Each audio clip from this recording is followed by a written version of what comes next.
תודה רבה, ועכשיו קרן, בבקשה. Good evening. My name is Major Karen Hajioff, and following Rear Admiral Hagari's statement, I want to add a few words in English.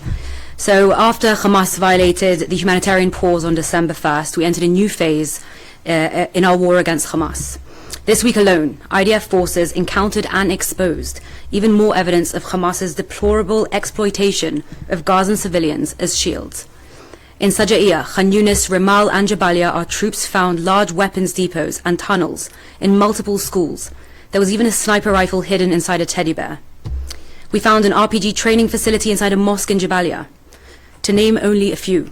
The fact of the matter is, Hamas has spent the last 16 years embedding itself inside and under civilian areas in Gaza. This is the logic of Hamas's inhumane strategy.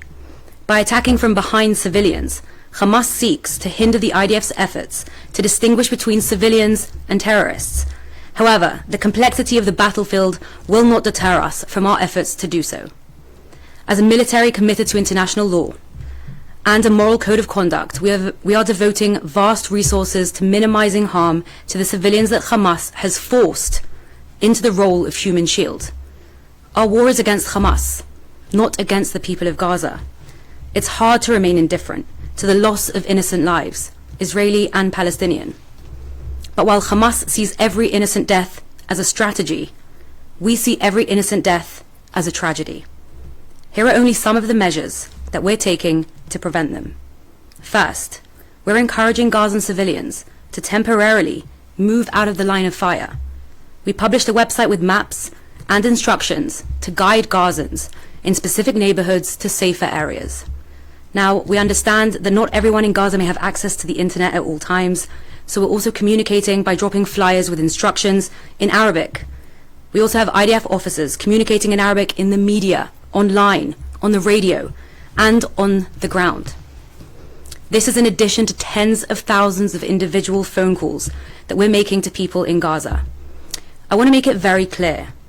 Our warnings to civilians in Gaza to move away from the danger Hamas puts them in ultimately means that the IDF is announcing in advance its areas of operation. This is almost unheard of in military warfare.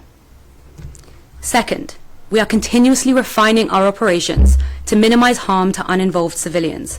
Throughout the war, we've adapted our operations, and we even hold fire if necessary to enable Gazans to safely move through the humanitarian corridors we opened. Third, we continuously assess and verify that our strikes are directed at military targets and choose specific munitions for certain Hamas targets to avoid unnecessary damage. While we take extensive measures to minimize civilian casualties, Hamas makes every effort to maximize them. That is the enemy we face. This is our reality. This is who we will defeat. Hamas's tactics, as despicable as they are, will not stop us from upholding our values. Our war is against Hamas, not against the people of Gaza. But actions speak louder than words, which is why yesterday we also opened the Kerem Shalom terminal for inspection to increase the flow of humanitarian aid into Gaza.